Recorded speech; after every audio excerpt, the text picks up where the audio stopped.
Hello and welcome back to the Game Pit Podcast. I'm Sean and here's Ronan. Hello everyone, thank you very much for joining us today. Sean, recently we headed to the south coast of England, as is our wont, and we had a few days of playing lots of lovely board games, and this is our Frontline report for LoBsterCon, some number in the 20s, don't know. 24, I believe, Mr. Rice. Your job now is to keep track of that and not mine. It's, as you probably know, if you've listened to us for a while, I think there's about 160 people this time, based around London on board and a few local gamers, and we head down and take over the Cumberland Hotel and just play games. And the spring one is always very relaxed and much more about catching up with people and playing older games, as opposed to there's always one just after Essen, which is a bit more frantic and everyone's a bit more excitable. Yeah, because obviously everyone's playing the latest hotness out of Essen and trying to get it down to the table. But yeah, you're absolutely right. This spring one was just what I needed, Ronan. Just a nice, relaxing time, no pressure, play some old favourites and have a nice time with nice people. So we are going to run through, I don't know, some games that we played, and they're not proper reviews, they're just sort of impressions or thoughts, or, you know, this is as relaxed as my weekend was. We're just going to talk about some games we played, Sean. Should we just go into it? People know what we talk about games. Yeah, let's talk about games. So talk to me about your first one, because I am interested in it. I have not played it yet. Okay, so I rolled in, and my whole ethos for the weekend was I'll play anything. I brought a few games. I wasn't too excited about getting them out. I certainly wanted to minimise the amount of teaching I did, which I was very successful at. So that was a happy thing. And the first person we met was Adam. He's one of the organisers, so straight off the bat, big thank you to Adam and Alex and Alec and Mike and Chris and everyone who helps make the weekend run so smoothly and make it so stress-free. But Adam tested my philosophy from the offshore by saying, "Oh, do you fancy playing Village Green?" I couldn't at first hurdle say not really.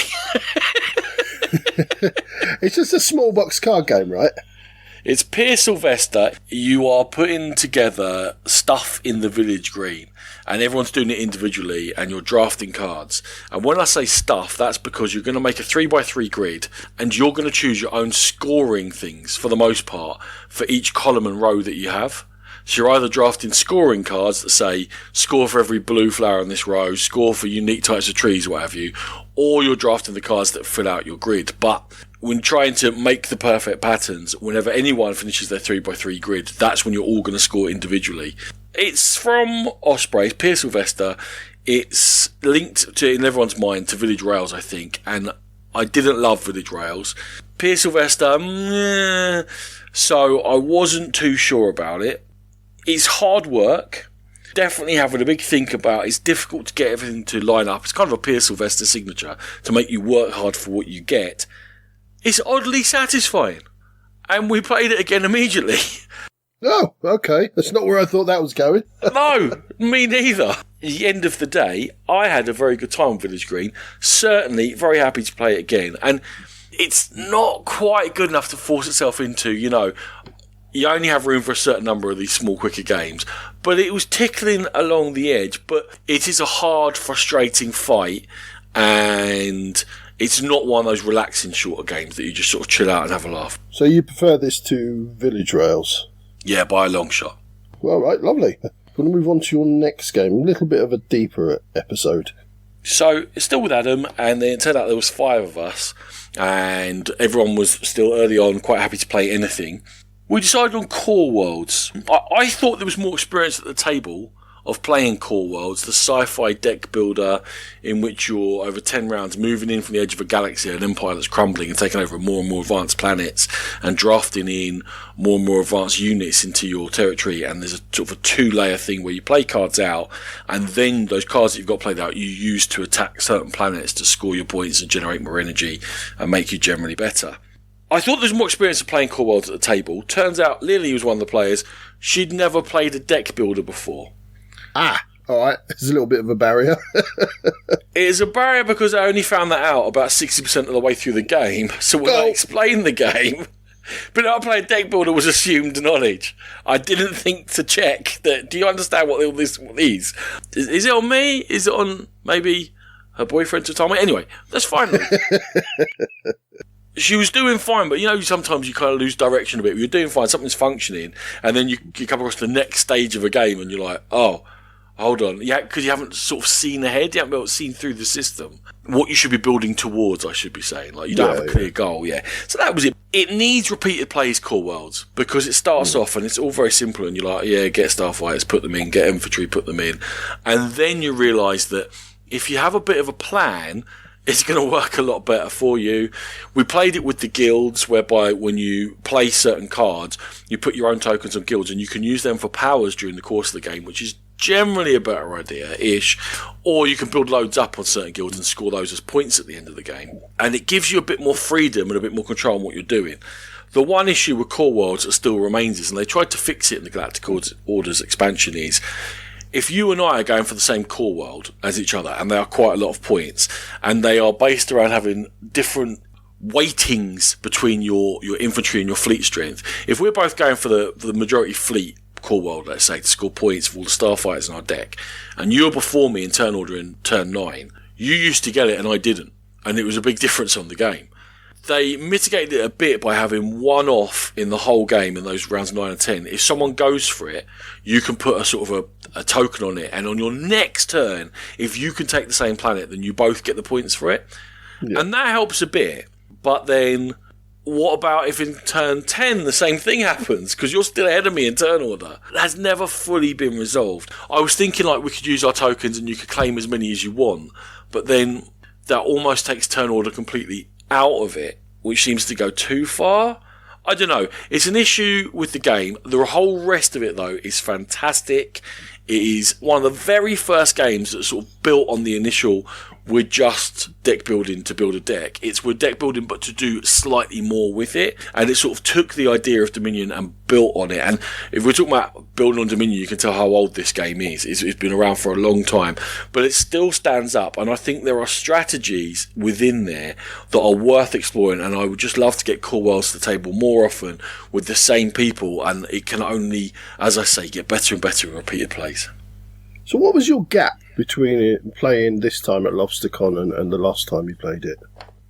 Well, that's a great question, and I certainly have that information to hand. Roughly. Was it a good few months? Was it years? I can't remember what I had for breakfast. Gap! Jeez. It appears to be 4 years to my last play and 4 years before that to my play before that. There you go. So is that a little bit of a problem still, given that we've slightly evolved from when we first played Core Worlds? Is it a problem learning it over again if you don't play it for a few months? Is it tough to get back? It's not the learn. It's quite a simple deck builder. There's only sort of one layer above it, and everyone's so used to it. I thought everyone was so used to it. Turns out not everyone was so used to it, but everyone's so used to it. It's quite easy to learn. It is the depth. And let's not go crazy, it's not massively, but there's a depth to play and building your deck and going after vehicles with the heroes that suit vehicles and the tactics that suit vehicles and making yourself sort of very honed in what you can do. Because especially now you can garrison cards, so when you take over a planet, you can get the cards you don't want out of your deck. They'll still count at the end for scoring, but you can really create something that's very, very efficient. But familiarity with the game is going to allow you to do that. You need to learn the cards a little bit and need to learn what planets are coming up in order to get to that level. Not to labour on Core Worlds, I've just got another question for you. It's a long time since I played it. Is it a game where you have stacks of cards, or is there that river in the middle that's constantly sort of replenishing and different cards are coming out? It's neither. Okay. You get a set number of cards in the middle. You have to have a minimal number of planets and a minimum number of units available. And then as you go through the rounds and you get into, so the first round you're only getting from the barbarian planets. Then in round 3, slightly better cards and planets will start coming out. But there'll always be a set number in the middle. So it actually, again, turn order is quite important because it adds a bit of emphasis on drafting. Because if you decide to take a unit, then you might miss out on taking a planet because of the turn order, but there's a finite number of cards available each round, and that's a balance that you have to find, and you have to look around and see what units are in, because people can't play all their units and take a planet in one go. They have to have their units prepared, So if you're prepared to take a planet and no one else is, you know you've got at least one round grace where they're going to have to deploy units, and then you can invade before they get a chance to invade. Do you get what I'm saying? Yeah. So there's a time into it. This is all the little things that are not complicated, but once you're aware of them, you become more aware of what other players do. And it can be quite solitaire when you're not used to being aware of what other players are doing and how important that can be. I was listening to the Dice Tower did their top 10 deck builders. They had neither Spirit Island or Concordia in there. So I'll point that out. They did mention Concordia, though, and saying it's not... He did. He said it wasn't a deck builder. He said it was a hand builder. I haven't seen it all. I've just seen bits of that. Aziz's first game was a hand builder. Spirit Island is a deck builder. You build your deck in the game. Carry on. Anyway, and they actually made a good point that there was a definite change from when Dominion first came out. Everything had stacks of cards and you could buy from stacks. And then that kind of changing scenario of cards where new cards were coming out all the time. And I think Core Worlds was one of the first games to actually do that, have not just the same stacks available all game and you're just constantly picking from those stacks.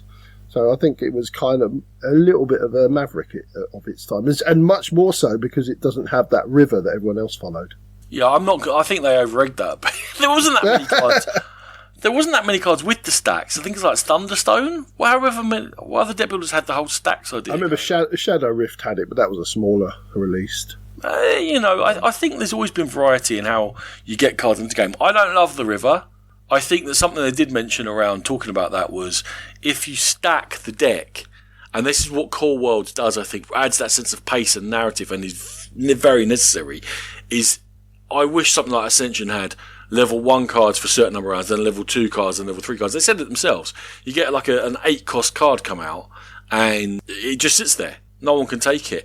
And another thing that they mentioned, and I can't remember whether it was in that video or not. I haven't watched, it's only because I've been off with this cold. I've watched some Dice Tower videos. But something that Tom mentioned about the new expansion for June, which I'm actually going to talk about next episode, Immortality, is that it gives you a one-off action in the game to wipe the market. And I think in those river games, like June Imperium, like Ascension, like whatever, you need that ability to wipe the market so you can just get so sort of bogged down. I think Core Worlds for its time was hugely innovative and probably slightly overlooked because it was slightly ahead of its time. And I do remember trying to teach it back then when people were less familiar with the whole idea, and it was quite hard. Now I think it's, like I said, much easier to teach. People have created their own sort of language which you can build on. Moving on to one of the games that I played, and I was desperate to initially get hold of and play Trekking Through History. Going back to the Dice Tower, Mike Delisio has raved about it for a long time. The rest of the Dice Tower crew really like it, and I've heard good things. And I missed out on the Kickstarter. So when I saw a copy in the LoBsterCon game area, I was all over it. And what it is a set collection game. What you're doing is you've got that, I can't remember what you call it, Ronan. I've heard it being called a ratchet system, where you're moving ahead. Progressive worker placement. That's the one. I want to stick with ratchet. Progressive worker placement, where you're moving ahead, and that dictates sort of the turn order, so you might have 2 or 3 goes in it. Ratchet's a very unpleasant word. Is it now? You don't like that, no? Okay. Don't you think ratchet is like, no. With Trekking Through History, you are picking up scenarios in history. So it might be the blowing up of the Hindenburg, or it might be the start of World War II, or the birth of someone or the death of someone. They're all set in their time when they happened. And you've either got to increase your number or decrease. And that's all you're doing. You're set collecting. When you get a card, it gives you a token that you can put on your player board, and as you unlock your player board, you fill more and more areas up of the player board. It's going to unlock little powers where you can go and you can cheat a little bit with time crystals. You can fudge the times and put things in where they don't really belong and stuff like that. When you can't build anymore, you turn those cards over, and that's your scoring pile for the end of the game. A really, really simple game, massively overproduced. I came at it thinking there was going to be a little bit more to it, Ronan. There is a little bit of cleverness in the worker progression or the ratchet system. Not that. Because got that word in that band. But you are heavily relying on what cards come out and when they come out and who gets to them first. I would dread to see this at 3 and 4 because that would be massive. The luck would be in the turns. I think it would be a great tool for teaching a child about history because every card on the reverse side has what happened and who the people are on the card and what's mentioned. It's lovely, as I said, lovely production. Too light, too lucky for me, I think. Right, Sean, so we're on a hunt. We've got an issue here. We've got a problem. What we got? Who named it? The Trekking Through History. It's part of the Trekking series, isn't it? What's the Trekking series? I don't know what that is. No, look at that. Trekking Through History. Like, nope. I don't know what that is. That. What is it? Because I suppose you're trawling through history. I don't even know what there's one trekking through America. Putting a backpack on and my red socks and my walking stick through history. Yeah. What? You're going through history to a major time. Like, make it more exciting than let's going on a trek, everyone. Have you got your trail mix? What the I don't know. Something about this title has made me, just the name of it has made me ignore the game. In defense, I think the previous ones were literally about trekking through, literally red socks, cap, backpack. And that made sense. Who held a gun to their head and made them link this game to those games? Did they play the same? Are they linked the same? I have no idea. I've never played any of the others. I assume that they. Well, there you go then. The massively successful series we had to call this after. Well, no, you don't have to. Call it something else. I avoided it. It's had loads of positive reviews. Can you compare it to any other game, Sean? Not really. I think with that system in it and just basic set collection, I don't tend to gravitate towards games this light, and it was incredibly light. So it's tough for me to compare it.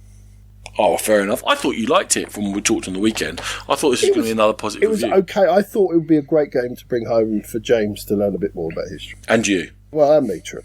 And me. Right.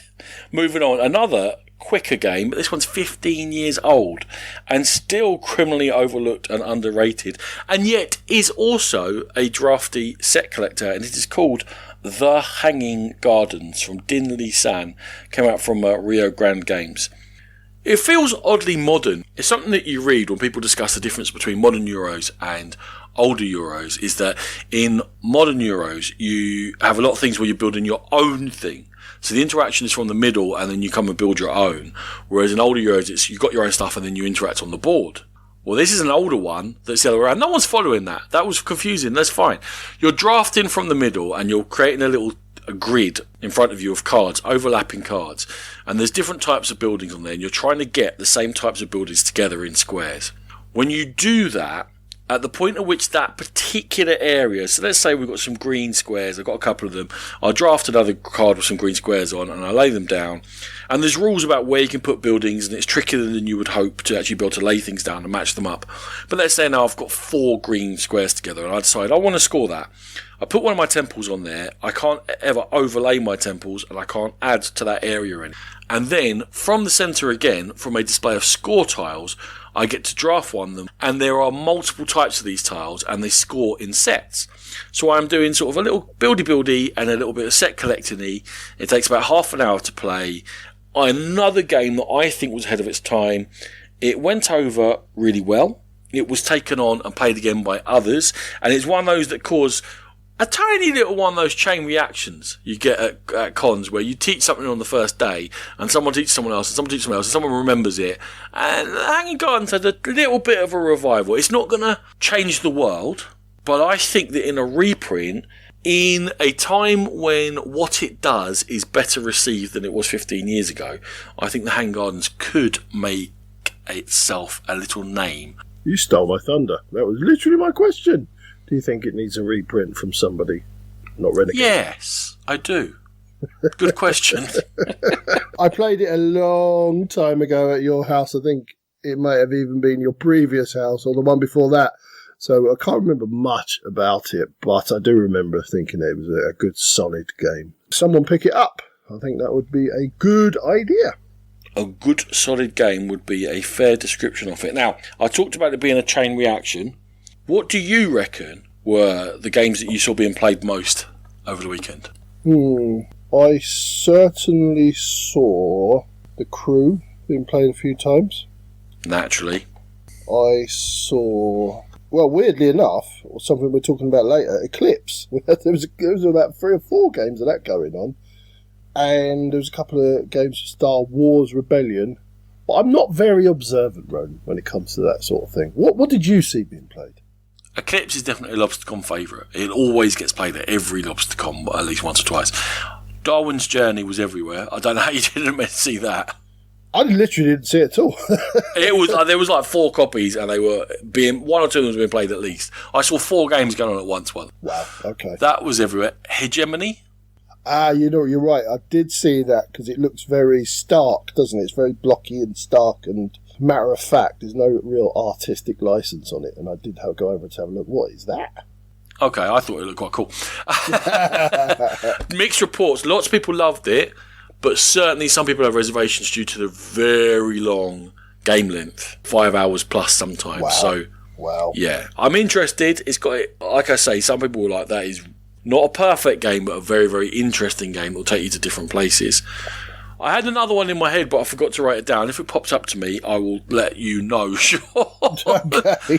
But the next game that I played was one that's come back into rotation, I think, maybe due to the BGA implementation, or certainly amongst my friends, and that's Homesteaders, which is the fixed auction, tableau building, worker placement-y, combo-y, uppy, resource conversion-y, does it all in an hour-y, bit of Euro fantastic design. I have yet to play this one still, Ronan. Despite your protestations on many occasions, I've still never played it. I think I'm still quite amused by the quality of the actual design quality. But they reprinted it several times, Sean. They must have got it right. Okay. For those of you who aren't Philistines, I'll just let you know what I did this time around. Often I go for a railway themed, and I don't mean building up the track, so that can be handy to get money, but a railway themed thing in the buildings that I purchase, trying to go for the depot and the station and stuff and score points that way. Deliberately this time, I tried to do something a bit different because we played it a few times recently. I went for a very low workers strategy. So I only had 2 or 3 workers over the course of the whole game, and I tried to get the buildings that just auto-produce you. So rather than I can't remember the names of the buildings, I can't remember yesterday, the gold mine which you have to send workers to, I was getting the one that you don't have to send workers to, or rather than the thing that give you a cow by sending a worker, I paid more and got the cow thing that you don't have to send workers to. And the problem with Homesteads is it's only 10 rounds long, and when you're spending longer to build those buildings, you have to make sure you have enough time that the not sending workers to it is worth it and they're going to produce often enough to come in for you in the end. I was rolling along with about 12 debts. Very easy to get loads of debts early in the game. You have to have a plan to pay them off by the end. About 12 debts for most of the game. I got to pay the vast majority of them off. It was very tight between, I think, all 4 of us, but certainly very, very tight between Rachel and I. But the good news for everyone at home, you can have a little sip of champagne now, is that I beat Rachel on a tiebreaker, which was never mentioned again for the rest of the weekend by either of us, so that's fine. You're a bad person. Well, maybe she should just play better. Ow. We'll be talking about a game a bit later that apparently you need to play better at. Ooh. Oh, there's a lot of games. No, there's one particular. You know what I'm talking about. I know, shut up. My Shelfie, go on, tell me about it. Right, My Shelfie. It looks like I stayed on the light side of things for quite a lot of the time at LoBsterCon. My Shelfie, another very light game. We spotted it at Essen, Ronan. It was one that I was umming and ahhing, or humming and hawing even, about buying. Lubin and Krubin? And Jubin and Dubin, yes. And yes. a Kakarin and a Florin. What are we talking about? Who knows at this point? My Shelfie is literally you are filling up a Connect 4 style shelf in front of you where you're dropping the little pieces down, and you're trying to get patterns, you're trying to get certain patterns that are set out as goals in the game. You are looking to get collections of the same colour to score points. Lots of ways to score points, and you're collecting from a central board in the middle of the table that's laid out, depending on how many players, with loads of tokens all pushed out. You can only take the one that's showing 2 sides. So, what have you heard about My Shelfie? It certainly got a lukewarm reception that weekend. I'm still strangely tempted just by the whole physicality of it. I always look at it and go, "Ooh, it's books and it's Connect 4. I like both those things." Possibly Connect 4 only because I remember playing it. I don't actually have to play it. Although, no, I play Connect 4 relatively recently. I don't mind. Not all books. You actually put cats on your shelf as well. Oh, well, that's put me off. All right, no, I don't want to play. Lukewarm reception amongst the gamers, but I want to hear what you have to say, because sometimes it gets. Well, that said it all. That does say it all. It's really fiddly. To take the little tiles off the board without knocking everything around is really difficult. I was playing. Can we have a non-giant's opinion on that first, please? No, everyone was the same. I was playing a 4-player game. Weirdly enough, I was the one that taught it, even though I'd never played it. And I was the one constantly having to push the tiles back onto their correct spaces. Because everyone, including Nat, would like, right, I'll take these 3. And then, they go everywhere, right? Okay, so, yeah. You can only imagine how the devastation when I put my massive mitts on it. And getting the goals, depending if you both start going for them, there's always the option to put the right thing in the right place. So if Nat's first in tournament or I'm fourth, she's going to get it before me. Same with Cool Worlds. If both of us get it at the same time, the fourth player is going to come up last. And there is like 4 tiles, so I'd get 2 points, Nat would get 10 points because she was first. There is that. Is it like enough to mitigate against that? Maybe, but... Does turn order rotate? No. Do you know what we played the other day that really exposed that to me and slightly ruined the game was Baron Park? Really?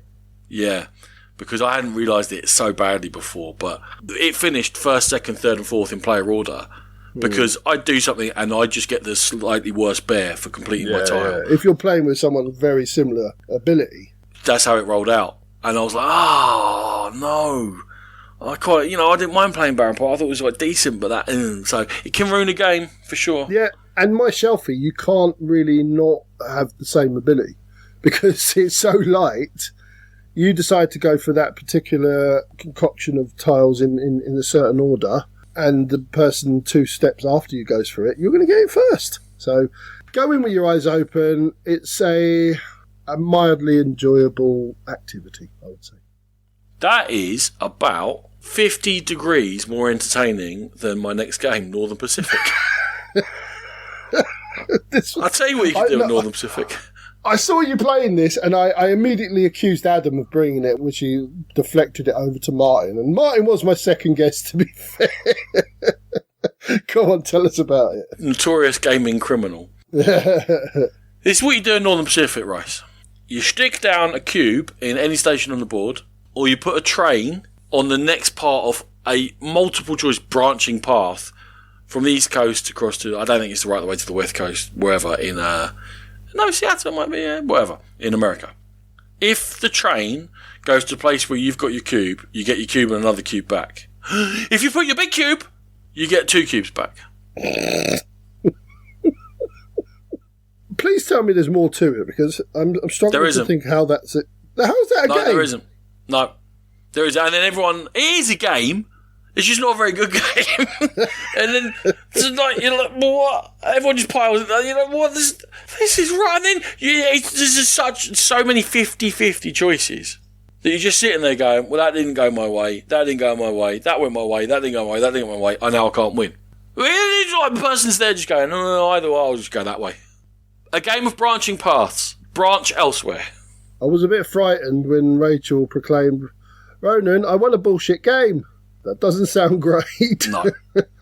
Okay, moving quickly on to your next That's a very happy lady who finds the goodness in everything in life, including me somehow.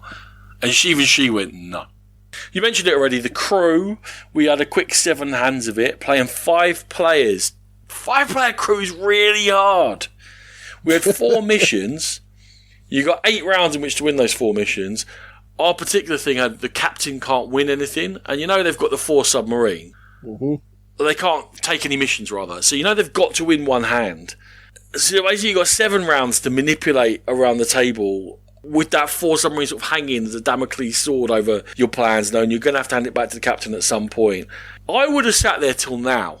Still trying to win those missions. They were almost exclusive. It was a real brain burn. We got close a couple of times. There was a little bit of finger pointing, but actually that was quite restrained for how frustrating the experience was. Just sat there for 45 minutes, just getting incredibly frustrated, and then walked away going, my God, the crew is amazing. So, 5 players you say you played with. What's your sweet spot for the crew? 4 of me. 4 of you? Yeah. That would be a horrible experience for anyone else around the table. Then I know everyone's competent. That is my sweet spot for the crew. We're really using the competent word with you, are we? I said competent, not brilliant. I hold myself back. I like you. Well done. Right, okay, moving on to probably the staple of every LoBsterCon I've ever been to, and definitely one of the highlights. It's our drunken Eldritch Horror game, where we sit back, we have a few beers, we have the crack. The game doesn't really matter, but the stories that unfold we kind of use as pivots to have a bit of fun. What I noticed this time with Eldritch Horror is that I've never seen us be able to turn a game around so well before. Because normally when you start bad, it just gets worse and it gets worse. From my experience. Or if you start well, it kind of gives you that platform and you build off it and you've all got superpowered characters. But this time, we started horrifically and somehow turned it around before the Elder One even woke. We had to do a steward's inquiry as to whether we did win or not, but we managed it. With just one slight cheat, but... Well, one slight, tiny little cheat. We did. Yeah, we won with 1 Doom left on the very last turn. At the point at which you win and lose at the same time, you win, apparently. So it was against the Elder God, I don't know the name, but they turn all their cultists into goats. So there's a lot of goat talk. I was quite amazed how restrained the goat jokes were, and we were building off other things. But also, there's a huge problem, especially with ChatGPT and stuff, with people stealing credit for other people's work, Sean. Okay. And I hope that you used the royal we in which you said we there, in a game in which I was useless. You were actually useless, yeah. Actually useless. You were... I was found good. all the clues. I generated loads of clues. Natalie gave you a load of clues to go and do the thing that you did. No, I generated them because that was my special power on my card. I got Oh, whatever. Natalie was good, and then Rachel turned it all around by finding 2 artefacts, including a lightning gun, and went, hold on, what big monster have we got to kill? I'll just roll in there and shoot it with all the lightning in the world and to make this look easy. So I watched you lot win this. It was very impressive. You were hungry for most of the game. Paranoid, hallucinations. What else did I just keep getting? Definitely I kept getting hallucinations probably 3 times. But the funniest thing was, Sean, what are you waiting in real life for an MRI on? Oh, so a trip to Legoland yielded a twisted and damaged knee for myself. So I've got a leg injury, Ronan. Do you? I do. As in fiction mirrors reality. How many times did you put a leg injury card in Eldritch Horror? I think I probably had it for 90% of the game. I counted 3 separate times you'd get an injury. Yeah, and it was every time I get rid of it, they'd say, right, turn this card over. Oh, you get a leg injury. Right, okay. That was pretty fun. Overall, it was fantastic fun. It felt a bit hopeless for the first half. And then, yes, it did get turned around by some good play by other people. I basically sat there drinking and just being happy. It was all good. You know when you're in a good game and people from the other gaming table start chiming in with insults about the game you're playing? Fair play to them. Right. That was a big, long, deep game. What was your next one, Ronan, you want to talk about? So I rolled out of bed the next day, quite late, rolled downstairs, was just standing around contemplating going to eat a lot of food, and Becky grabbed Rachel and I and said, we're looking for randos to play this game with us. After being insulted for 10 minutes of being called randos, we agreed to go and play whatever game it was. And it was a card and dice game. It was advertised as, themed around animal zombies, called Oh My Brain, with a lot of pink artwork. And I sat down, I was like, okay, every day you people are testing me in my, I'll play anything this weekend.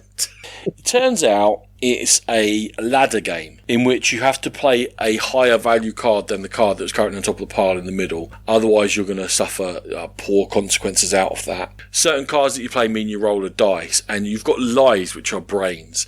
And You can like steal cards from each other, you can lose brains, you can gain brains. Once someone's got rid of all their cards, you're going to lose 1 brain for every card you have left. Now, the interesting thing about it is, you have a hand of cards which you're managing all the time because you're getting cards in and out and you're setting things up for yourself.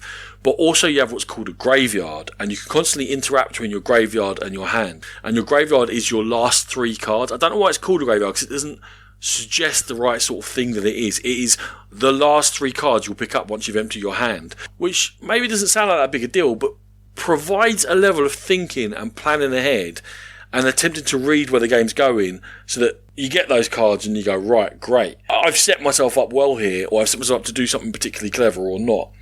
Now, sometimes your graveyard can get swapped around, your hand of cards can get swapped around, there's dice rolling, it's all very light and easygoing, and the theme adds to that. I think the name, the theme, and the artwork has led to what is a Bruno Cathala game being entirely overlooked, because I had never heard of Oh My Brain before this hungover encounter with its pinkness. I had never heard of it either, Ronan. It sounds really silly. I mean, how much enjoyment did you actually get out of it? I ordered it. Right, okay, so you liked it. The more I thought about it, the more I was like, that is actually a good game. It's got some level of nonsense to it, but the level of nonsense somehow fits in with what's going on. And it's got a level of thinking to it as well. But it's not dry, it's not entirely predictable. And there's a lot of agency in how you choose to implement sort of the special powers that you get. So there's a lot of table play going on whereby you're like, probably the winner is going to be who's been able to negotiate the table better, as well as manage their graveyard best. Which you have to sort of either be aware of or just be quite relaxed like we were that morning. But in terms of a fun ladder game with actual proper play to it, I think it ticked a lot of boxes. And it's one I'm looking forward to playing in different circumstances and with other people. Maybe it was just we had a good time. We're playing with nice people. We played with Becky and John and Ben.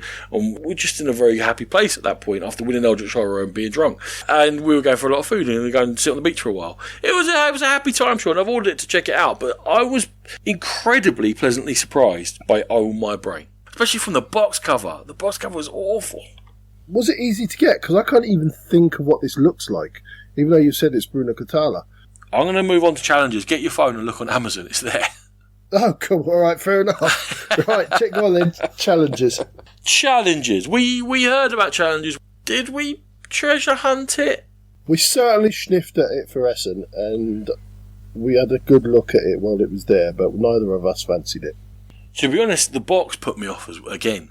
I know I'm a shadow man, but the whole idea of it, it's so rife with being done poorly. It's an idea that you are going to slightly build a deck of cards, and depending on there's 4, 6 or 8 players, there's a certain number of rounds, and what you're going to do is you're going to have a little round of sort of drafting, which is, Lloyd compared it to baseball highlights actually, which is probably in terms of constructing the deck right. You're going to draft some cards in and then thin your deck out if you wish to, but the big difference is that then you have no agency. And you and I are going to play each other, and I'm going to turn cards over from the top of my deck, and my first card will take hold of this trophy, and then you're going to turn cards over the top of your deck until you get to a value that can take the trophy from me. But some of the cards have got special powers on, and as you deck build throughout the round, so you have more and more powers, and you're looking for more synergies within your own deck. And it's going to bounce backwards and forwards, and whoever's deck lasts the longest, as your cards get knocked out, say you got a higher value than I had defending the trophy, my cards have to go to what's called my bench, but there's only 6 slots on my bench, so you can't have lots of different cards in your deck, because each slot's for a different type of card. And then, so we'll do it, and then whoever wins the first round will score a certain number of points. Then I'll play against someone else.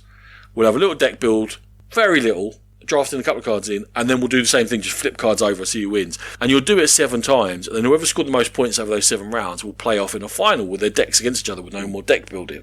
And there are sort of themed decks of cards that go in, and they can synergise off each other sometimes. We weren't allowed to deck build as much as we should have done, because Adam taught it wrong. Adam, again, I know you listened. Turns out you could have had a look at slightly more cards, but that's fine. It's a concept that is so fragile sounding, Sean, that I would still stand by an initial assessment of it being a trap, because it seems so unlikely to work. Things of it appealed to me at the time, and one question I've got for you is, how quick are each of the games? Maybe 3 minutes? That's one of the things I thought it'd be really cool with all the different factions that it brings, all the type of cards it brings to the table, moving around, having that quick hit, move to the next person, hit, move to the next person, then maybe everyone getting around to watch the final and I don't know, maybe choosing a side, abusing them, whatever. It sounded like a great party game. Is that the feeling you got from it? Definitely. I think it needs a bit of football chanting. It needs a bit of abuse. The cold bastards at London on board, they didn't even watch the finals. They're just like, oh yeah, they start packing away. Well, we're still playing the final. Yeah, one of you will win, whatever. A bit more life and a bit more chanting and a bit more abuse, you're going to get more life in it. So you get sort of a card that tells you where you're going to play. Make sure everyone plays each other once or whatever. And my one happens to be you sit there and you don't move. You're the only person that doesn't move. Whoop. So I was in the forest in the dark green bit, so it became my mossy hole. You had to clamber into my moist mossy hole in order to face me. And I was just trying to give it a bit of life. But for what it does, it's very good. Whether you have any interest in what it does doesn't change that. You might look at the idea and go, this is stupid, or play it and go, well, it's not really my thing. If it is your thing, you're going to love it. And Challenges is a success in everything it attempts to do. I don't want to play it all the time. It's much better with 6 or probably 8 people, but when I do play it, I'll have fun. Lovely. Moving on to an old favourite, I played Bunny Kingdom. I think it's a lot of fun, is at the mercy of the cards. I think there's 2 things. If you don't see any of the towers, you're not going to win. Now, one of the players played way better than the rest. And you can name her. Dominated. You can name her. She was gloating afterwards, so it's easy to talk her out. Pretty much. Someone came from last to first because they saw all the treasure. But did that person have loads of towers? They had a few, but not massive. I'm being miserable. I'm being miserable because I lost, right? That's pretty much it. I thought I was doing really, really well. Yes, there's two roads to go down, and you can go for your treasures, you can go for your towers, but if you don't see the cards, you can't win the game, Ronan. I think that's just in the nature of a drafting game, Sean. You're talking about you've got to make the best of what comes your way. It's like, yeah, you've got to make the best of what comes your way. You're not going to see everything, correct? So here's the main point. There were 2 players that couldn't have won that game. They didn't see any decent parchments, and they got barely any towers because of the draft. Myself and the player who won it got really lucky with all of our starting draws, and we're like, dink, dink, that's exactly what we need to pass it on. I hear you. And I don't know, it's a really little quip. I think it's in the nature of the game, to be honest with you. And you just have to accept what you've got. To me, always the extra resources were the one that was a killer. If you never saw any extra resources, you're in big trouble because they're a multiplier. For the others, sometimes in that game with lot drafting, it's about not drafting what you think you want, but accepting what's coming your way and adjusting. But it's not that long a game. I get what you're saying, though. I've got frustrated before in playing Bunny Kingdom, but I still think it's a very good game. It is a very good game, yeah, correct. It was just a little bit of an irk that I just thought I would bring to the table here today. So next up for me was a game that's been reprinted as US Telegraph. This was the original version, Attica, which I played a few times pre-logging games back when it came out or around when it came out, whatever. And it's about laying tiles out onto a modular board, attempting to either get all your tiles out or to connect shrines. There are a number of shrines equals number of players in the game. And then as you play, there are ways of unlocking more off the board. So when you look like you might be blocked off initially from linking shrines, you can add on and the players shape the whole map itself. And there are tech trees within your own system whereby you can either play terrain cards in order to get your tiles out onto the board because there are different types of terrains and different buildings required to be on or next to different types of terrain, but you can supplement it with the cards. Or when you build like the central building to one of your networks. For example, if I put in, I'm going to say well, I'm going to get these wrong. If I put in the well, I can build 3 fountains for free. If I put in one street, I can add streets to it, roads to it. If I put in my capital, there are certain ones I can build off there. And you can put these synergies into place. Where they go doesn't really matter as long as you're just attempting to make this spatial puzzle and put it together. I enjoyed it because I won and I got to completely stitch up Rachel and take her completely out of the game while I was winning. So that was incredibly satisfying. What the problem with it is, and I'll go back to what you're talking about, Bunny Kingdom, there's a decent luck factor going on, and sometimes things are going to fall into place because you can either draw cards or you can draw tiles. If you draw tiles in the right order and you're able to build the central one and then you get the free ones quickly on it, because it's a land grab, you can, what I did to Rachel, suddenly do a quick chain around something and block someone out completely, and they're like, well, now I'm going to have to get like 3 extra bits of board on, which is hard work, and then build around 3 times as long just to try and win because you happen to draw those quicker than me. So for the hard work and the reward you get out of it, the luck factor of the draw in Attica to me is a bit too high. It's not one of my favourite games. I'll play, it's not long, but I don't love it, for sure. What was the game you said that re-implemented it? US Telegraph? It's here next to me. I haven't played the US Telegraph. Oh, you haven't played that? That was my question. I'm just wondering if US Telegraph has managed to address some of those issues. That'd be something maybe to find out in a later episode. Very later from where it is and where to be played by. Okay. Right, go on. One that you absolutely despise, go on. So, I've got to do a guest appearance in Jaws off the Lion. There's an ongoing campaign, and they don't have anyone who is the Void Warden, who's sort of like a dark power cleric, if you like. So I was asked if I wanted to join in. Prior to me, it had been played by a gentleman with the name of Jason, who had played it as a very creepy character, I was told. I was told, this character is very strange. I never played the Void Warden. He'll poison you, he'll steal your health, then he'll help you a bit, and at the end of this whole transaction over 4 rounds, you'll be like, did I really benefit from that, or was he just scoring experience points for himself? Jason brings a lot to every game he plays. He role-played the character. So I had the same cards, Sean, as he did. I was just a pure buff and support character. I was just healing and laying out. I was like, what's this creepy bit? I don't really get it. What I will say is that I did 0 attacks in the whole game. I did 0 damage and 0 attacks. Prior to it, I had sort of buffed my my to-hit deck to no avail, because I didn't flip a single one of those cards over. The whole game, I was just standing between the other characters and just helping them out. And yeah, do that, I'll heal you. Do that, I'll poison you, then I'll heal you again, and you become blessed. And you wouldn't want it to be your first character ever in Gloomhaven. Put it that way. So, effectively, you were there because they were sad Jason wasn't, and you made a poor Jason. Correct. Okay, well done. At least it made them appreciate Jason more. That's coming to the stark daylight there, hasn't it? I think the funniest bit of the whole thing was quite early on, worked out this particular scenario is a spatial puzzle, and there's 3 doors you have to open. Usually it's a chain of rooms you go through, and this one it wasn't. It was 3 separate paths, so we opened them up. Brilliantly, Adam, whose character is actually the Hatchet, opened up a door which was filled with furniture, and he had to spend the next several rounds just hacking apart the furniture in order to get the demon summoned that we needed to actually defeat. So his round was literally, I attack this shelf, it's dead. I move and I attack this shelf. He did that for about 45 minutes, which is brilliant. So there you go. Well, that is brilliant, because it's something different, isn't it? And he'll remember that. He'll remember the day he had to attack furniture.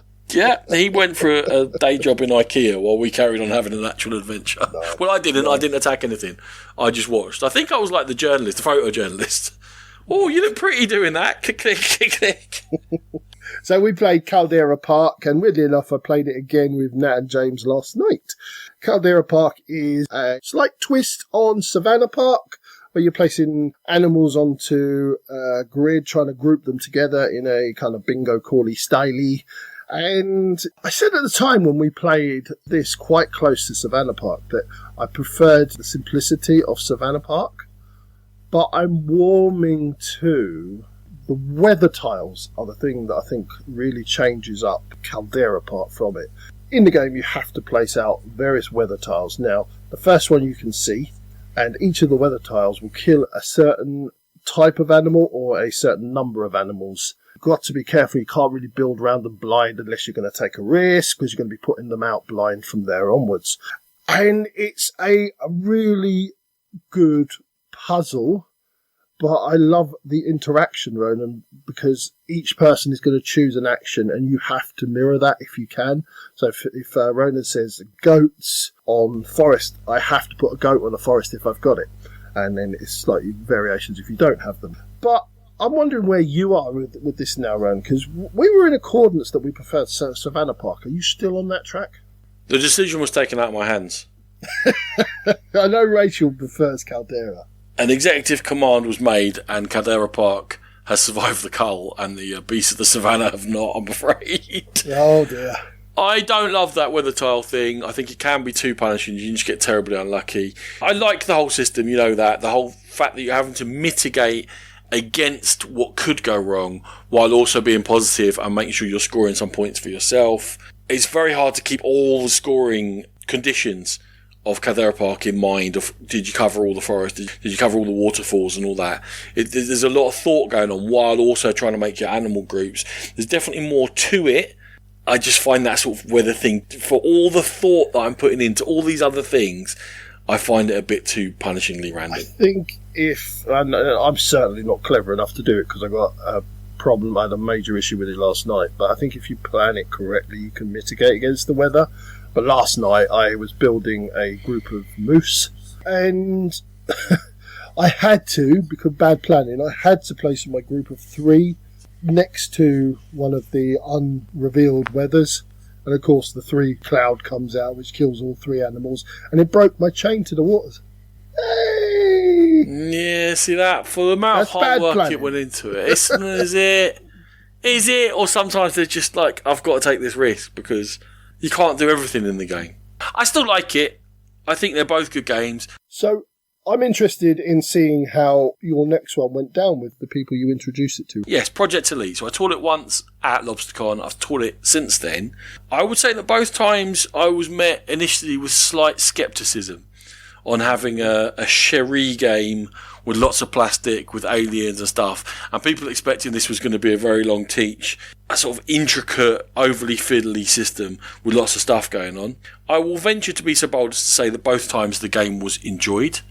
Surprisingly enjoyed. I think that the looks of Project Elite are deceptive. It looks like it's going to be a complete load of tosh with billions of things going on, and then you've got to roll dice frantically, and you're not really aware of what's going on, and things come out in the wash, and there's lots of random stuff going on. As I think you will attest to, it doesn't feel like that when you play it. It feels much more controlled. Yeah. We very nearly lost this game of it at LoBsterCon. Like, there was a boss standing outside the base because we panicked and we're idiots, and we carried on rolling, trying to get back to it, 3 of us. All the while, every time we rolled a red, it was moving closer to the base. And eventually I was like, okay, we're moving a third of the moves each time because there's 3 of us, and it's moving all the moves. So we need to stop rolling, get more aliens out next round, and then run back and get it. And at that point, we're like, oh yeah, we were like, no one roll a red, we're going to lose. Or just, it's a moment of clarity, stop rolling. Oh yeah, we can just stop rolling and no one can roll a red, we're okay. Panic had set in. In the second game I taught it, we actually lost. It was the worst start I've ever seen. We got like 5 bosses of the first 6 draws out of the boss deck, and it's weighted like 8 bosses and 12 no bosses in there, so that was very unlucky. And also just lots of bad stuff happened, so we lost that one, but then we won it on the second go. Something that occurred to me is in Project Elite, which is indicative of how easy the system is to understand, is that these random bosses come out. There's 8 possible in any game. They don't necessarily all come out. I've got a selection of whatever it is, 15, 16, or with an expansion or 2 in there. And when a boss comes out, it's got a special power. It appears, I wasn't even reading the boss card. Someone who's new to the game would read the boss card. Everyone then knew what the boss did. And the next round, that boss activates. Everyone goes, oh yeah, they do that. There's not like, what's it do? What's its multiplier? What do I have to check out? Where's the chart? Where's the special thing? They just went, oh yeah, that moves quicker. That moves the ones around it. That spits out acid. That speaks to me of the simplicity of the system, which allows for that clarity of thinking and means that you feel like you're always making informed decisions rather than just getting punched up, beaten up by the game, rolling around, and in the end coming out of this mix with very little control. So that's just a little thing that to me shows that Project Elite has got more of a home for more gamers than it certainly first appears. Definitely. I think you touched on it earlier. There was a lot of scepticism around this. A few times you had to say to me, people came over and looked and, oh, what's that rubbish? Oh, real time? No, what a nightmare. And you would have to say, Sean, what do you think of real time games? Hate them, Ronan. What do you think of Project Elite? Really like it, Ronan. And that was kind of... It's easy to find cynicism in that hotel. I do like Project Elite, and as I've said before, it's the downtime where you do your planning that makes it tolerable for me. And tolerable? Damn. Tolerable, yeah, it makes the real-time aspect tolerable, because I've got a plan, and I know what I'm doing, and it's only a very quick burst, and then it's back to planning. So that's why I like Project Elite. Another one that's one of our favourites, Ronan, for you next. Yeah, Calico. It was interesting to watch the new player journey through Calico. It was almost cliched.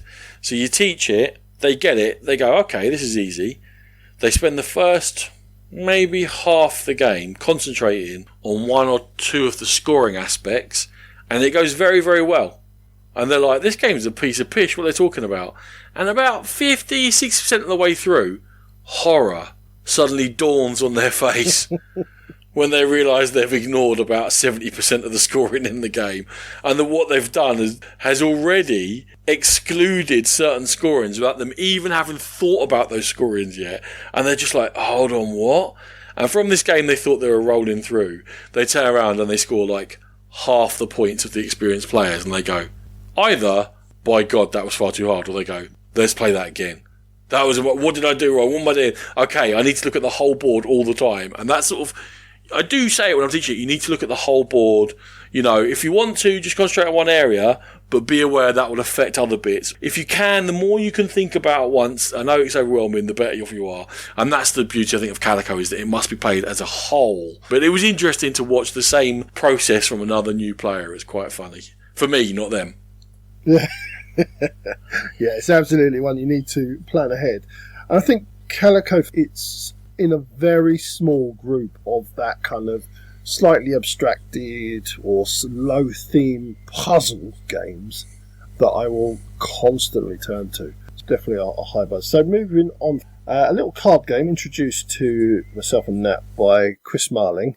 It's called Basari, and effectively you are playing one of 3 cards in your hand down to either increase the number of men that you get, then that will finish the round and get you points, depending on once you get to 15 of them, get gems into your hand, or get a choice of more cards, or point scoring cards, straight up point scoring. So each card has all 3 of those on there that you're bidding for in a central tableau. You all look at your hand, what am I going for in this? And so I might put down gems, Chris might put down going for point scoring, but if Natalie also puts down gems, then me and Natalie now have to have an auction to see who gets the card that we're after. So it's that looking around the table, seeing who's going to put down what. What does Chris want to go for this round? What does Natalie want to go for? Or are they going to double bluff because they know I want to go for a certain thing? So it's kind of reading the table a little bit. There is a lot of luck in it. And basically, you're betting your crystals, and your crystals are points as well. So how much is that card worth to you? Little bits of mechanisms in there to make it a very quick playing game. Have you ever played Basari? I played it once in 2014. Mm-hmm. I rated it a 3 out of 10. Wow, okay. Why? Who knows? Why? That's lost to time now. That's one of life's great mysteries. No one knows. I'm not playing it again, and I don't remember why I hated it. I would say the game isn't brilliant. It's not awful. But what it is a framework for interaction, a bit of abuse. It's a pub game, as we say it quite often. You bring it down, it's not going to take up a lot of table space. It's going to play very quickly. You're going to be able to abuse each other. The amount of times that me and Nat put down the same card just became a thing, and the abuse that I got was not right, man. It wasn't right, and I was upset, and I was looking for you, and you weren't anywhere to be seen. That's because you were playing Basari. I excluded myself from the area. In fact, no, I'd gone to look for a box of matches. I enjoyed the experience. I wouldn't say it was a great game, but I enjoyed the experience, and there was a chance to abuse Chris Marling. So there you go. That's Basari. You tickled Space Station Phoenix. Did. You've played it. You own it? I own it. I've played it once. Okay. Well, I've tickled Space Station Phoenix now. I don't own it, and I've played it once.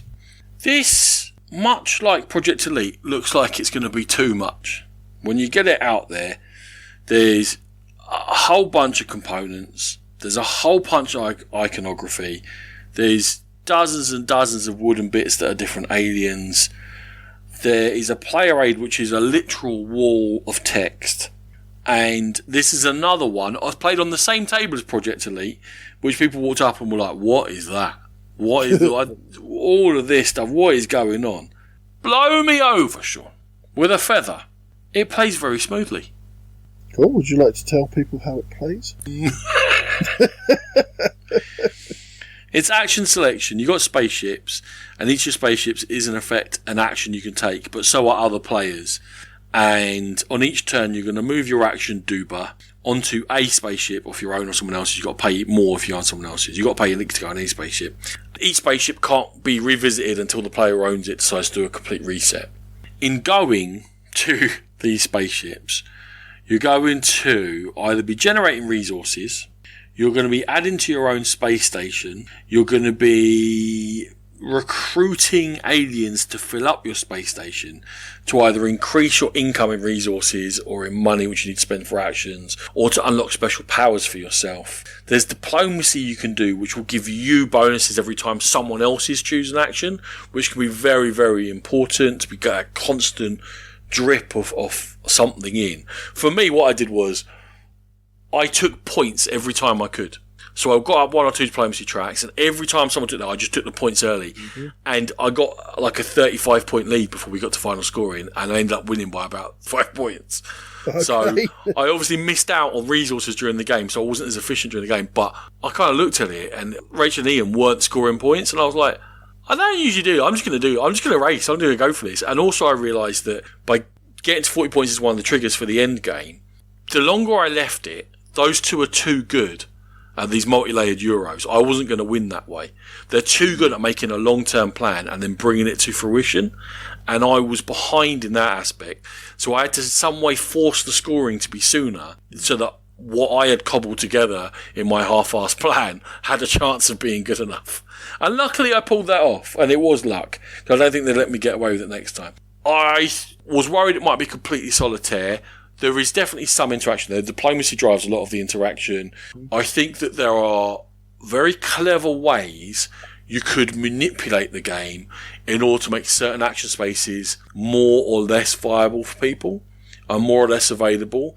And the interaction between what actions are available from the spaceships, because you recycle these spaceships to make metal to build your station to get to the score points, but you're limiting your actions when you do this recycling. Mm-hmm. By manipulating the diplomacy tracks and where you are, and then what actions are able, people are forced to use, I think you could do some very clever things.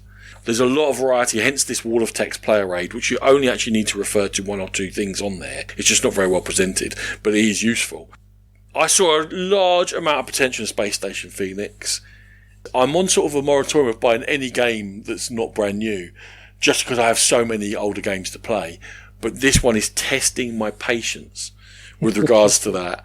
I imagine I'm going to break one of these days and order it, because I had a very good time playing Space Station Phoenix. I enjoyed it a lot. The main mechanism in which I kind of fell in love with it and ended up buying it was that sort of push-pull with the how many spaceships and worker placement areas you're going to have, and when do you scrap them to actually score your points at your space station itself. That was the bit I thought that was really interesting. And also in playing it, you realise, right, okay, so this produces that certain type of resource, but Ronan's got it and Rachel's got one of those that I can piggyback on their ships. So I'll scrap mine. There is always a get out of jail, but it costs more to go on the central board. And then if Ronan and Rachel notice that I've scrapped my ability to get that particular resource or ability, then they can go, right, first go, yeah, we're taking that. Second go, taking that. And they can block me off. So that was another aspect I really enjoyed of like the tactical play within the game. Yeah, definitely one I will happily loan it to you, Ronan, or bring it round whenever you want. Beautiful. We pick him up from Heathrow in a week or 2. Have it in the car. Yeah, a bit of a barrier to entry, Space Station Phoenix. There's a bit of learning in there. You have to sit down and be like, I'm confused for a while. But it does come together surprisingly well. Here is a hateful Euro, which only terrible people enjoy. Sat down with Nat and Rachel to play Lorenzo Il Magnifico. And I was pretty close to an intervention on Natalie, Sean. About 2/9 of the way through the game. Not quite a third of the way, but about 2/9 of the way through the game, I was looking up sort of helplines on my phone. I was reaching out to you. I was like, your wife's broken, mate. She's a lunatic. You're going to have to come and get her. We played Lorenzo and Magnifico with the expansion. And Natalie took the family that gets you stuff by going very far up the faith track. The first excommunication was massively punishing. I can't remember what it was now. Crikey. But it was something that was going to scupper all hope. So Rachel and I were like, we have to get these faith points. So however we do it, by cancel orders or taking, like I took the preacher, which means when you go to the higher levels of any tower, you don't get that little bonus for going there. I was like, worth it. I need to get these faith points. I can't be excommunicated. Natalie, not a single faith point. None. Not. I'm like, what is she doing? What's going on?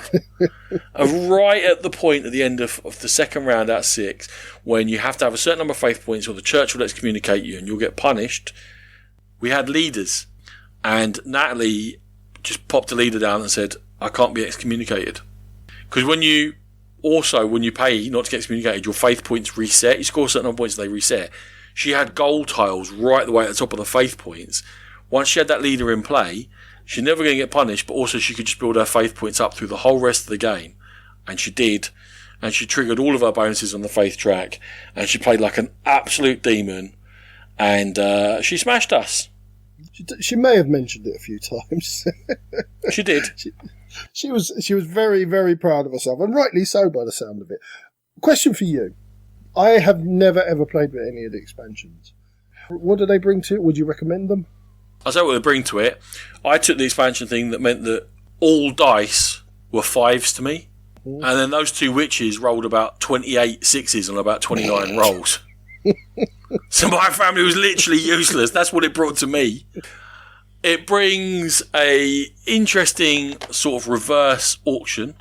See, this is another thing where we thought Natalie was mental, whereby you get certain powers of families, and then you start off and you bid like at the lowest level, you get the most initial stuff to give you a kickstart in the game. But then if someone outbids you, they'll take slightly less for that power, and then someone will take slightly less, and you're doing this weird reverse auction. Natalie just came in and went, I'm taking that one, because she knew what leaders she had already. So she was just like, I'm rolling. I'm done. We're like, what are you doing? That is the worst power. What are you doing? It wasn't the worst power. It wasn't. No. This is when the lunacy started early, and then actually was like, oh, you're actually a genius. Brilliant. So it gives you these family powers that you've got to do reverse bid for. It gives you these leaders which you can get throughout the game. But you start with 4, which have got things like that can't get excommunicated or whatever. They can have very powerful things, but they all have prerequisites. So they will guide you down a certain path to then unlock certain powers. What Rachel did to a lesser extent, and I think I did as well, in playing less well, was that maybe chase leaders for too long. That by the time I was able to get them, they weren't going to have enough of effect. What Natalie did really well, I want these 2 leaders, not all 4 of them, and I'm getting them out early and I'm making them have the most effect on the game, and that was good play. They also give you an extra tower, which gives you a variety, so any colour card can come out in that tower. Depending upon whether you've got fewer or more players, there's also an adjustment in price, which makes one of the other towers more or less expensive. So we were only 3, so it made the other tower more expensive. So that it still keeps some of the tightness to the game while loosening it a tiny bit. It brings secrets in, which are bonuses you get, you don't know what they're going to be. So it mixes it up. It certainly feels like it rewards synergy and better. So if you're good at Lorenzo, you're going to enjoy the expansion. If you're bad at Lorenzo, you're going to feel like this has just highlighted my flaws. So 2 of the people at the table really enjoyed it, and I felt like I was sitting there naked with a spotlight on me, and everyone was pointing out that maybe I could be in better shape. Bless. Okay, so my next game I want to talk about is one that Ronan has constantly banged the drum about. It's one of his sort of classic favourites. Am I right in saying? It's not really a favourite. It's just one that's been around a long time and fits a certain time and place. Yeah, I think, and it plays in that sort of time frame. Well, let's tell you what it is. It's Maori, and it plays in that sort of time frame where you're kind of thinking, I want something a little bit, got a little, but I don't want to get too involved. You know what I mean? this is absolute perfect. So with Maori, you've got a grid of island tiles and ship tiles, and you're moving the boat around the edge, and there's a resource of shells that you can move in or move your boat further, and you're collecting tiles, and you're building islands, and you're scoring in various different ways. I'm slowly starting to rock the way Maori plays. First time, I kind of thought, right, I'm just going to go round. I'm not going to waste my time with boats because there'll always be something to take. The second time I went absolutely mental for boats, and then I had my choice of things, but I spent so long getting boats that I kind of filled up my board with boats and not other things. So I didn't score as well, and I think there's a happy medium in there, Ronan. I'm doing a talk about how to play the game well, and I think I'm getting there. That's progress. I like that. That's progress. Did you play mean or nice? There's two ways of playing Maori. You can play like I'm doing my own thing and everything's cool, or you can be like, this is slightly worse than me, but completely screws you. We played quite mean. This is a thing in Maori. If you leave the ship on a corner, if you go round the corner, you're negating that person's choice to get the corner tile. So it's just making sure you go round the corner if you have the option to go round the corner so they can't get the tile that they're on. So it's just limiting their choices. And we did bring out the volcanoes very early, so that blocked a few things as well. I think a little bit mean, not brutal. You played it a little bit right then, not perfectly right. No, it's a LoBsterCon favourite. It pops up. It fits into like a half-hour time frame, but like you say, you are thinking and interacting, and it is very good for what it does. Now, I played one of your games before returning it to you, which I've reviewed recently. Comic Hunters, the drafting set collection Marvel themed game in which you're trying to put together sets of comic books of different characters, but also with different sort of features to them. You draft the comics in and you pay for your comics with the comics also you've drafted. It got plenty of attention. We're sitting on top of the raised area downstairs. People walking past going, oh, what's that? Oh, what's that? What's that? And I was like, it's coming in English. It's coming in English. It's coming in English. I must have said it about 100 times. It's coming in English. Yeah, it will be. What's it called? Comic Hunters. I should have put a sign up above my head. We played 3-player. The thing with 3-player is that because there's a limited number of heroes within the game, you do tend to end up with very similar sets to each other. And then the game tends to be decided on the features, like is it a number 1, is it a first appearance, is it a new costume? You know, the sort of symbols down the left-hand side of the cards. I didn't do very well at that, and I didn't do very well at the game. But Comic Hunters, as we said before, is always a good, smooth, pleasant experience in which you interact for a while over the draft, and then you go back into your own little world to decide what sets to put out, and then you interact again for a while, and then you come back into your own for a while. And I think that's part of the way why it's quite mentally relaxing, because it's very clear. I am engaging with you, I'm now disengaged, and I get to think for myself. And now I'm engaging with you, and I disengage. And you haven't got to pay attention for the whole time, but you're also not ignoring each other. And that's part of what makes it a smooth, nice social experience. It's a good game. You do have to realise that there is, again, going to be some luck in the draw. If you're the first player to go at the grid and there's a nice setup for you, happy days, but you're going to take it and it's going to be wonderful. And sometimes you're the last player to go at the big grid and there's nothing of note left. So I think it's worth noting that, but the Comic Hunters, the theme, as we've said before, is absolutely key for me in this game. I just love the theme. So I want to know if you have ever had a bad game of your next game. No. Okay, moving on. So Clover, I played it multiple times. It was played multiple times. It is the go-to filler. We set up sort of like a hot seat table in the dining room gaming area where people were either waiting to start a game, just finished the game, waiting for someone to go to dinner. It was like, just grab a seat and join in. Oh, and if it's your turn, you write some words down. Otherwise, just join in doing the clues. People who had never played before, sit down, you'll work it out. And it just worked as that for a while. And one of the things at this was that I didn't spend enough time with lots and lots of different people. I love the time I spent with everyone, but I wish I'd seen more people more often. This is one of the occasions where lots of people just walk up and chat to you and join in and drop in and out, and it was just a lovely sort of little bit of time at this big table. What was most interesting and most came to light for me about So Clover was it became a diagnostic tool, Sean. Okay, go on, pray tell. It was a diagnostic tool to find out that some people that you've known for a long time and that you trust and love and know your family are actual psychopaths. Now, it'll be hard for me to mention any names, Shireen, but some people, when they play Sir Clover, Shireen, turn out to be absolute friggin' lunatics, and I have no idea what's going on inside their heads, Shireen. Poor Shireen. What did she do to you? What? Where did that name come from? What are you talking about? Anyway, Tribes of the Wind.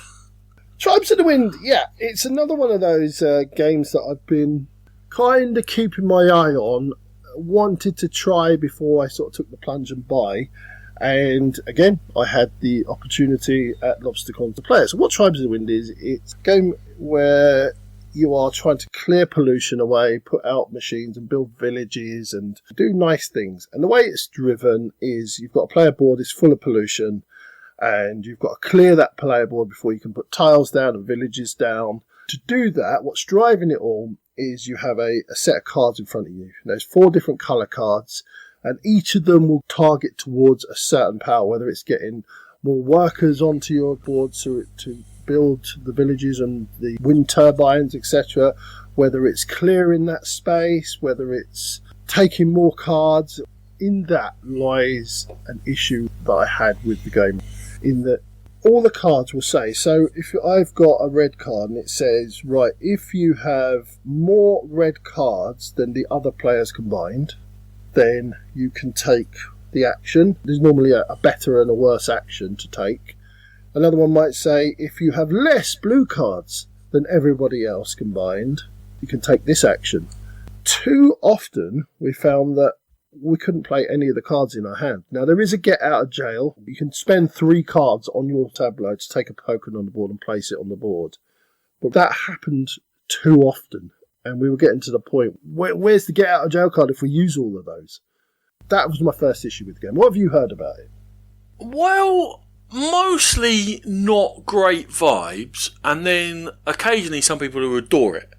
And I've never quite got to the bottom of what is the hook for certain people. Like, most times I can be like, I don't agree with you, but I can see why you love that game. Not Northern Pacific, that's awful. But most games. But for Tribes of the Wind, just from my own, I read the rule book, we did a preview for it for Essen.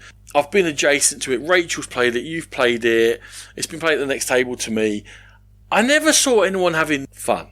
There wasn't a lot of chat going on. And what you've got is you chain off the 2 people either side of you in a multiplayer game.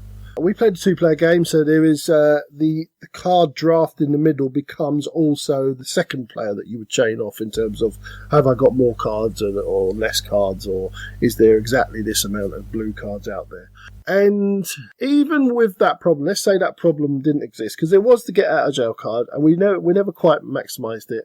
We found that halfway through, we were just doing the same actions over and over again. And there was just 4 things really that you were doing. It just became a little bit repetitive, with that frustration of sometimes going, I can't do anything, so now I have to take 3 cards, throw them away. They were really good cards. I was hoping to use them, but I can't. And take this token, put it on my board, which gives me a little bonus, and I get 3. You always replenish up to 5 cards, so you get 3 more cards back in your hand. What happens if those 3 you can't use? Like, it happened more often than I would deem comfortable. But I can see chaining off people. Oh, you've got this, you've got this, and now I can use that, and I'll save that card because I know the next card coming out is blue, and Nathan or Ronan's going to pick that card up, and now there's going to be more blue, so I can play my card. I can see things like that happening, but it didn't rock with me at all. Fair enough. I'll tell you a great game. Tell me a great game, Ronan. Cryptid. I saw you playing it, and I saw people enjoying it. Played one normal and one hard game of Cryptid. I think you'll find if you're an incredibly good-looking, sophisticated gentleman, you'll win the hard one. Whoop whoop! I was there for the closing moments of the game, and you didn't rub it in anyone's faces. No, I took it very calmly and in my stride and just kept it down that I had won the hard one, Sean. I've decided we're Cryptid.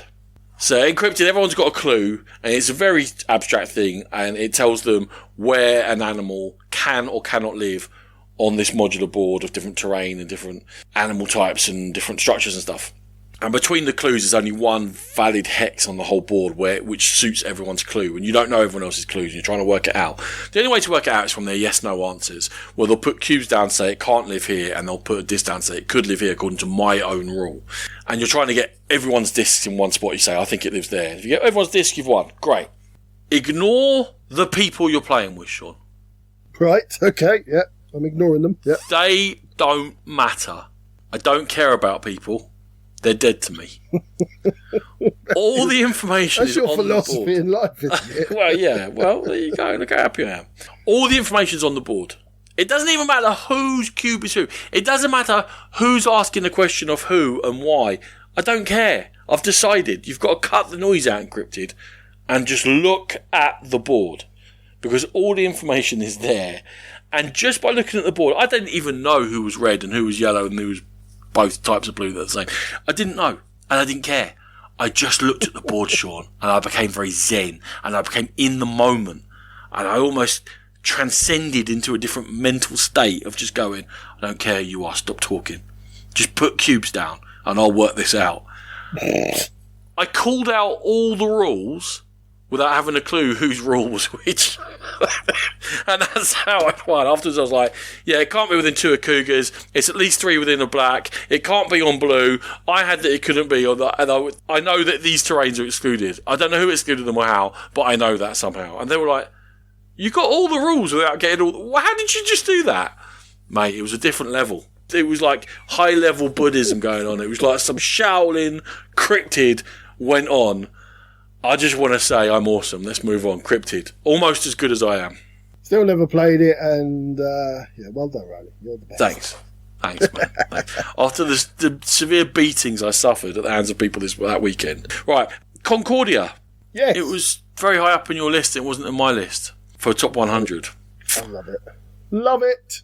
We got it out, and the other two players, Vicar and Carl, both knew it very well, and we're like, yeah, we know how to play that. And then we started playing and went, we've forgotten how to play this, please tell us again how to play it. So Really, from saying, Carl? oh, we don't need a rules teacher, Carl was telling me, oh, my know copy's it. so worn, I don't even bring it anymore because it'll fall apart. Or this copy was a work copy from someone, and the board was modular. You know that the board isn't modular in Concordia. It came in pieces anyway. So we did need a little rules refresher. It all came flooding back to me how I play Concordia. Set a plan, a strong, solid opening, follow plan, flounder badly, and have everyone race past you and finish last. Standard Concordia play from over here. I got obsessed with playing all my cards every cycle for no reason. I'm really bad at sort of seizing the moment in Concordia and being like, right, take your cards back, right, time to do that. I'm also very bad to adjusting to what's happened on the map. I set my plan and then things change and I'm like, no, but that was my plan. And then I get caught in this midway between 3 different plans. And I am an awful Concordia player. I also forgot to focus on the scoring. You know, the cards you draft into your hand, allegedly not your deck, whatever, I don't care. If you get lots of the same sort of scoring, you can do very well. I just had piddling like 3 times 4 for every single scoring, where someone would be like, that's 8 times 42. So I've just scored 300 points. I'm like, what'd you score again? 12 again. You scored 12 for every category. That's correct. That's why I'm last. You being piss poor at it aside, Yeah. what did you think? Oh, it's great. It's a really good game. I think the reason I have not bounced this up into top 100 is because I'm so bad at it that it is slightly frustrating to have my mortality exposed so soon after transcended to being a cryptid god. Like just crashing back down to earth, back in the mud with you peasants. Wasn't happy. But Nice. if we're going to talk about the greatest games of all time, Shawnee had a good Sunday. Shawnee had a very good Sunday. Shawnee got to play Eclipse. Yay! So, not to labour a point about it being a great game, which it is, a couple of things happened. One, we played with the alien races. Now, normally I'm either relearning the game or playing with new people completely. So we play with the Terrans, and the Terrans are all the same. You just make your own tactics as you go. When you play with the alien races, they are very focused in certain areas. They really nudge you strongly in a direction. And myself and Terry really leaned into it. Nathan to a certain degree, but I'll come on to it. There were 2 guys who were new at the game, and they didn't lean into their alien race. So that's something that came out of it, that if you do play with the alien races, you're going to do a lot better if you lean into their strong point. Could they not have played human while you did alien races? They could have, yeah. It was all set up, as you know. When I arrived, the game was ready to go. I literally sat down and they started, so I had nothing to do with it. Fair enough. Seems a bit mean. I've played Eclipse a few times, and I played at the last LoBsterCon with an alien race, and I had no idea how to make use of it at all. I was just like, okay, sure. Mine was really easy. I think Terry's was harder to actually grok what they did. But no, it's fine for you lot, but those poor boys who never played before. Oh, give them a break. I just looked at mine as being the Klingons. They were really, build ships really quickly, overpower their ships really quickly. I just built a massive fleet, which is quite unusual for me, because normally I'm turtle in the corner, boy, don't touch me, I don't want to be hurt, nobody come near me. So I had to actually go against my instincts and go out. Speaking of turtles, did you see Turtle Sean on the BBC News this week? Turtle Sean? Yeah. I did not. BBC, or just Google Chonkosaurus turtle. You'll enjoy that. A massive turtle eating everything. Just as him, he's like, chong, he's like, whoa. And two fellas from Chicago were in a kayak and they saw it, and I can't do the Chicago accent, like, look at that boy, have you ever heard of salad? It reminded me of you, uncannily. Thank you for that. Anyway, Terry's faction was all about spreading out really quickly. She could explore twice, and she could move into lots of different areas. And her downfall, if you like, was that instead of the planet defending itself, which you have to attack the planet to be able to place your dobber on there and take over it, normally hers just withered and died. So she was able to move out massively quickly and take over loads of area, but she could be quickly pushed back. And we did not discover Terry's ability, or we knew Terry's ability, but we didn't realise how well she was using it until about halfway through the game. Of course, old Table Talk Terry here. Everyone, look, Terry's spreading out. So did you call yourself Table Talk Terry when talking about someone else called Terry? Oh, yeah, that's a good point. I just got really confused, and I know what you're talking about. Yeah, no, you were right to be confused. Table Talk Ted. Table Talk Ted, there you go. And, of course, I deflected everything onto it while building up a massi's fleet of my own. It's amazing that I get accused of that at all times when you're the one who actually does it. That's the brilliance. No, Sean's a gentleman. He'd never manipulate us like that. Oh, look at Ronan, he's taking the mick out of you. I was asleep. What happened? I literally fell asleep. I haven't spoken. So that's the first point. I really let into it, and I ended up crushing Terry a little bit in a couple of battles that we had. Nathan spotted a few. He got a wormhole going. Let me double check. In what Klingon annals are there great stories about the Klingons going and using weed killer? This is not the glorious war I was promised. A weed whacker. Don't talk about you whacking. So that was the first thing. We really leaned into it, and the other guys didn't. The other thing I wanted to talk about was that there is a big learning curve to Eclipse, and I didn't realise how big until I played with the guys who were slightly new to it, and they grasped certain aspects of it, but they didn't tie it all together. So, as I said, they didn't really lean into their faction. They didn't realise the importance of getting a good balance of all the resources to be able to build ships, to be able to move, to be able to pay for your actions at the end of the round. So they kind of floundered a little bit. So there's the two learning curves for me that I took out of this game. But fantastic game. And we played next to a table who took double the amount of time we did. Yay! I think you played Eclipse rolling right. You were done in 20 minutes you were done? It wasn't... Yeah, something like that. No, it was for a 5-player game, it wasn't too bad. It did not outstay its welcome, Ronan. 3 hours? 2.5 hours? About 3. I was quiet, mate. I said you were going to be there till 6 in the evening. I was like, no, he's gone. Forget about that, brother. Right. Final game of the con was Babylonia. At this point, it's quite clear my brain had melted from having a long week of work because Vika and Hella turned up, Sean. You probably didn't see it because you didn't turn up till Sunday evening, but yeah. And I was like, yeah, let's play Babylonia. I can teach this. I got it out, got all the components out, looked at it and went, I can't teach this. I forgot that's play Babylonia. I love that. I played it like 10 times this year. My brain was gone. You absolutely gone. So they had a terrible teaching of it, which is a very simple mechanically game. Then I did the gentlemanly thing by racing into a lead. Which caused, predictably, me to get absolutely massacred. Because they all just, I've got a spare move. What should I do? Screw Ronan. No, naturally, just boom. Brilliant. You can't do anything about it when 3 players decide that you're dead. It was interesting to see it. Hella didn't know the game at all. She started slow, and she kind of lost hope a bit. Because sometimes the things you set up, it depends when they're going to pay fruition. Hers all paid fruition towards the end, and she was racing to catch up, and she ended up right amongst the thick of it. The winner in the end was Vicar, who made a little northern thing that looked rubbish, but then she very cleverly branched out of it across rivers to connect it to score it several times, but it looked like it was just its own little thing off by itself. There was the Babylonia thing of a rush on farms, so there's certain farms that score a certain number of points that's fixed. There's other farms that score points equal to the number of cities that have been taken.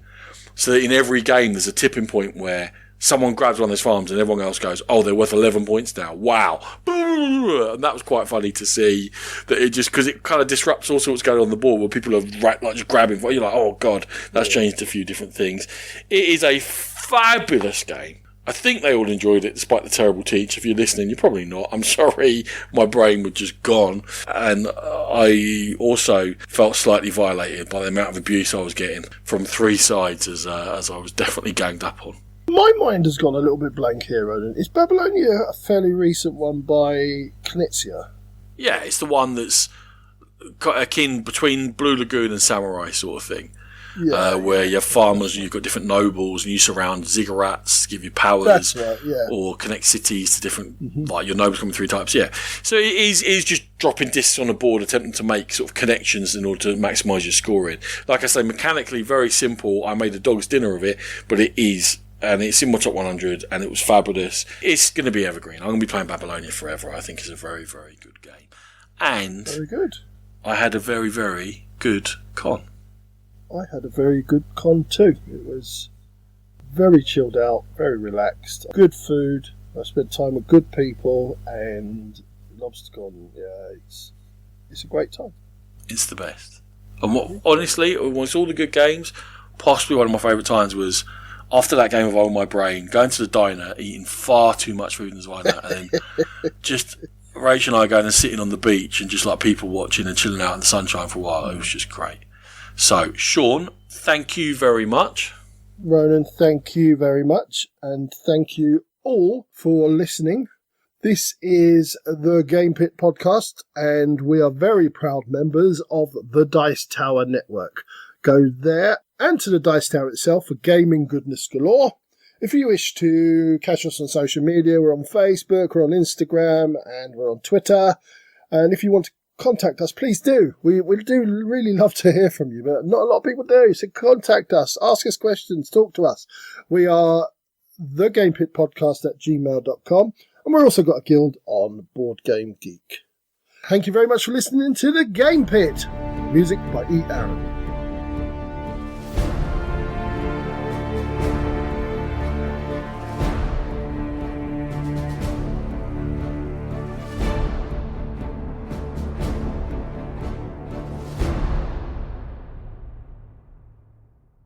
Boy, boy, boy, boy, boy, boy.